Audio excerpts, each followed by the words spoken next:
오늘 우리에게 주시는 말씀은 예레미야 51장 15절에서 19절까지 말씀입니다. 예레미야서 51장 15절에서 19절까지의 말씀입니다. 구약성경 1137면에 나옵니다. 예레미야 51장 15절에서 19절까지 말씀입니다. 우리 청년들 말씀을 찾아 함께 읽겠습니다. 51장 15절에서 19절까지 말씀입니다. 찾았나요? 함께 읽겠습니다. 15절입니다. 여호와께서 그의 능력으로 땅을 지으셨고 그의 지혜로 세계를 세우셨고 그의 명철로 하늘들을 펴셨으며 그가 목소리를 내신즉 하늘에 많은 물이 생겨나니 그는 땅끝에서 구름이 오르게 하시며 비를 위하여 번개를 치게 하시며 그의 곳간에서 바람을 내시거늘 사람마다 어리석고 무식하도다. 금장색마다 자기가 만든 신상으로 말미암아 수치를 당하나니 이는 그 부어 만든 우상은 거짓이요 그 속에 생기가 없음이라. 그것들은 헛된 것이요 조롱거리이니 징벌하시는 때에 멸망할 것이나 야곱의 분깃은 그와 같지 아니하시니 그는 만물을 지으신 분이요 이스라엘은 그의 소유인 지파라. 그의 이름은 만군의 여호와시니라. 아멘. 하나님의 은혜와 사랑이 우리 청년들 가운데 함께할 수 있기를 바랍니다. 오늘은 나의 분깃이신 하나님, 분깃이신 하나님이라는 제목으로 함께 말씀을 나누겠습니다. 분깃이라는 말 여러분들 잘 사용하지 않는 말이죠. 나의 기업, 나의 모든 것이라는 의미로 보시면 되겠습니다. 우리의 모든 것, 우리가 바라보고 의지할 것은 하나님이시다라는 표현이 바로 오늘 말씀에 기록되어 있는 겁니다. 하나님을 어떻게 고백하느냐, 하나님이 나의 무엇이냐라고 이렇게 설명하는 것이 그 사람의 신앙이라 할 수 있습니다. 하나님은 나의 어떠한 분이십니다 라고 여러분들은 자신 있게 말할 수 있을 겁니다. 청년의 신앙을 가지고 신앙생활을 하는 우리 청년분은 하나님은 나에게 이런 분입니다. 하나님은 나에게 이러한 역사를 베풀어 주셨습니다. 다양하게 하나님에 대해서 여러분들은 표현할 수 있으리라 생각을 합니다. 우리가 평온하거나 우리가 평탄한 삶을 살아가고 있을 때는 하나님의 사랑을 크게 느끼는 경우들도 있고요. 반대로 너무 평안하다 보니까 하나님을 잊어버리는 때도 있습니다. 그렇다면 또 이런 경우들도 있겠죠. 너무나도 고된 시험과 어려움으로 인해서 누군가는 하나님을 잊고 하나님이 정말 계시다면 나에게 이런 어려움을 주실까라고 말하는 이가 있는가 하면 그 어려운 시기에 하나님을 더욱더 붙잡으면서 반대로 하나님과 더 가까워지는 이들도 있다라는 겁니다. 되게 놀랍죠. 똑같은 상황, 또한 반대되는 상황인데 하나님을 가까이 하는 사람도 있고 멀리 하는 사람도 있고 반대의 경우에도 또 비슷한 상황들이 펼쳐진다라고 생각한다면 굉장히 놀라운 상황입니다. 그렇기 때문에 중요한 것은 평상시에 우리가 하나님을 어떻게 알고 어떻게 고백하느냐가 너무나도 중요하다는 사실입니다. 오늘 말씀을 먼저 보면요. 15절과 16절은 하나님에 대해서 이렇게 고백하고 있습니다. 한번 볼까요? 여호와께서 그의 능력으로 땅을 지으셨고 그의 지혜로 세계를 세우셨고 그의 명철로 하늘들을 펴셨으며 그가 목소리를 내신즉 하늘에 많은 물이 생겨나니 그는 땅끝에서 구름이 오르게 하시며 비를 위하여 번개를 치게 하시며 그의 곳간에서 바람을 내시거늘. 여기서 고백하는 하나님은 무엇입니까? 뭐라고 표현하고 있죠? 창세기에 나오는 것처럼 창조의 하나님, 세계를 만드시고 운행하시는 만물의 창조자가 되시는 하나님으로 고백하고 있습니다. 그뿐만이 아니라 하나님의 능력과 지혜로 세계가 세워졌다라고 말하고 있는 것이죠. 창조하신 것뿐만 아니라 그것을 방치하는 것이 아니라 운행하고 돌보시는 분이 하나님이다라는 고백이 담겨 있는 겁니다. 예레미야서 46장부터 51장까지의 말씀을 보면요. 자연 세계를 창조하시고 열방을 운행하시는 하나님에 대한 기록이 담겨져 있습니다.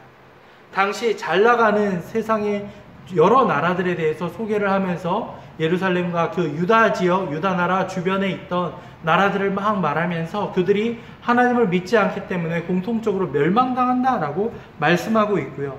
이를 통해서 알 수 있는 것은 세계의 흐름을 잡고 있는 어떠한 소수 세력에 의해서 그 세계의 여러 가지 질서가 유지되는 것이 아니라 그 모든 것들을 운행하시는 분은 하나님이시다라는 사실을 분명히 말하고 있는 겁니다. 수천 년 전뿐만 아니라 오늘 살아가는 우리도 마찬가지입니다. 누구를 믿고 누구를 신뢰하느냐에 따라서 그 사람이 무엇을 의지하는지가 분명히 나타날 수 있다는 것을 우리는 분명히 알 수 있습니다. 우리가 믿고 섬기는 하나님, 우리를 다스리고 지키시는 하나님은 세계의 주인, 열방의 하나님이라는 사실을 우리는 잊지 말아야 하겠습니다.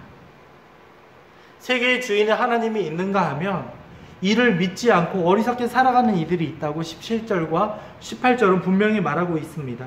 사람마다 어리석고 무식하도다. 금장색마다 자기가 만든 신상으로 말미암아 수치를 당하나니 이는 그 부어 만든 우상은 거짓이요 그 속에 생기가 없음이라. 그것들은 헛된 것이요 조롱거리이니 징벌하시는 때에 멸망할 것이나. 사람마다 어리석고 무식하다라는 표현이 직설적으로 나와 있습니다. 왜 그런가요?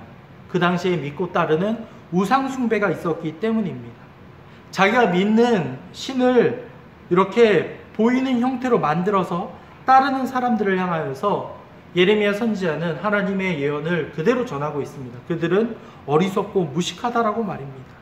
왜 그런 것일까요? 그 모든 것들은 하나님의 만드신 창조물에 불과합니다. 과거 이집트 사람들이 섬기던 나일강 신이나 태양신도 하나님이 다 만든 그러한 자연 만물 아니었겠습니까? 가나안 사람들이 섬기던 바알 신이나 아세라 신까지도 마찬가지입니다. 그들이 믿고 따르는 신에 불과했습니다. 블레셋 사람들은 다곤 신상을 섬겼는데요. 그들 역시도 한낱 피조물에 불과했던 겁니다. 그것들의 공통점이 있다면 그것들은 다 거짓이고 그 안에 생기가 없다. 그거는 살아 역사할 수 없다라는 겁니다. 하나님에 비하면 얼마나 그 우상들이 초라할 뿐이겠습니까? 사실은 하나님과 비교조차 할 수 없는 대상들입니다. 그저 하나님이 재료로 사용하신 그러한 물품에 불과한 겁니다. 그런데 어찌 그러한 물품들이 하나님과 비교할 수 있겠습니까? 예레미야 선지자 시대뿐만 아니라 오늘을 살아가는 우리에게도 수많은 우상들이 존재하고 있습니다. 돈의 지배를 받거나 물질의 지배를 받거나 여러 가지 나를 드러낼 수 있는 여러 가지 스펙의 지배를 받을 수 있는 것이 오늘을 살아가는 우리의 모습 아닙니까? 그것이 나를 지켜줄 수 있다, 나를 증명해 줄 수 있다라고 생각하는 수많은 사람들. 물론 그것들은 우리가 살아가는데 필요로 하는 요소들입니다. 그것이 아예 쓸모없다라는 것이 아닙니다. 그런데 그러한 요소들이 과연 하나님보다 더 우선시 되어서는 되겠습니까? 하나님과 비교할 수 있는 대상이겠습니까? 결코 그렇지가 않습니다. 우리에게 주어진 시간, 에너지, 물질 그 모든 것들은 하나님께서 우리에게 허락해 주신 것이고 그것을 하나님의 뜻에 맞게 지혜롭게 사용하는 것이 우리의 의무입니다. 그것들이 하나님보다 더 앞서가거나 하나님을 더 뛰어넘어 버린다면 거기에서부터 우리에게 재앙이 시작된다는 사실을 기억해 주시기 바랍니다. 거기에 사로잡혀서 우리가 하나님을 잊어버릴 때 우리가 이 땅 가운데서 그 허무함을 발견할 수도 있고요. 그것의 달콤함에 쫓아가다가 하나님을 놓쳐버릴 수도 있다라는 겁니다. 그렇다면 우리는 어떻게 살아가야 되겠습니까? 19절은 우리에게 분명히 말합니다. 야곱의 분깃, 야곱의 유업, 야곱의 영원한 기업은 무엇이라고요? 그는 만물을 지으신 분이요 이스라엘은 그의 소유 지파라. 그의 이름은 만군의 여호와니라. 우리가 가장 의지하고 가장 바라보며 가장 우리가 신뢰할 수 있는 것은 만군의 여호와 하나님이다 라고 우리에게 분명히 말하고 있습니다. 우리에게 있어서 가장 중요한 재산, 가장 확실한 신뢰할 것이 있다면 그것은 바로 여호와 하나님이라는 사실, 만군의 여호와라는 사실을 여러분들 기억해 주시기 바랍니다. 하나님으로부터 기업을 받아서 그 기업 안에 살아가는 이스라엘 민족들과 마찬가지로 우리 역시도 우리의 분깃, 우리의 소유, 우리가 영원히 의지할 수 있는 우리의 영원한 편이 되시는 분은 바로 하나님이라는 사실을 기억해 주시기 바랍니다. 만물을 지으시고 저와 여러분뿐만 아니라 모든 이 지구상에 있는 우주 만물을 다 운행하시고 좌우하시는 분이 하나님이라는 사실을 여러분들 놓쳐서는 안 되겠습니다. 결국 우리에게는 하나님과의 관계가 중요하다라는 것, 이러한 결론에 이르를 수 있습니다. 우리가 믿고 섬기는 하나님이 얼마나 크고 위대하신가를 우리가 깨닫는다면 우리는 그분을 항상 바라볼 수 있어야 하겠습니다.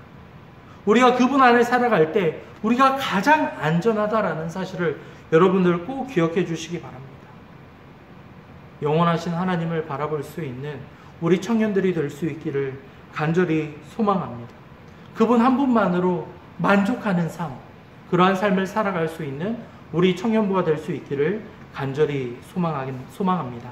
기도하겠습니다. 사랑과 자비가 넘치시는 하나님 아버지, 오늘 말씀을 통하여 우리의 영원한 분깃이 되는 분은 여호와 한 분밖에 없음을 다시금 고백합니다. 세상의 많은 유혹과 어려움들이 우리를 쓰러뜨리려고 하고 많은 것들이 우리의 마음을 빼앗으려고 할 때 우리는 오직 여호와 하나님만을 바라보며 신뢰하기를 소망하오니 우리의 연약한 마음을 굳건하게 붙잡아 주사 하나님을 바라볼 수 있도록 도와주시옵소서. 날마다 주님을 의지할 수 있는 우리 청년들이 되도록 주님 도와주시옵소서. 감사합니다. 이 모든 말씀 주 예수 그리스도의 이름으로 기도하였습니다. 아멘. 하나님의 복을 받습니다. 주 예수 그리스도의 은혜와 하나님의 사랑과 성령의 교통하심이 우리의 영원한 분깃이 되시는 여호와 하나님을 바라보고 의지하기 원하는 모든 청년들을 위해 지금으로부터 영원까지 함께 있을지어다. 아멘. 모두 수고 많았습니다. 청년부 예배를 마칩니다. 다음 주일부터 주일 1, 2부 예배, 즉 본당에서 드리는 9시 반과 11시 반에 드리는 예배가 이제 현장 예배로 재개가 되는데요. 25명 제한을 두게 됩니다. 여러분들 혹시라도 청년들 가운데 참여하기 원하는 분들이 있다면 저에게 연락을 남겨주시면 좋겠습니다. 이제 인원 제한을 둘 수밖에 없기 때문에 이해해 주시고요.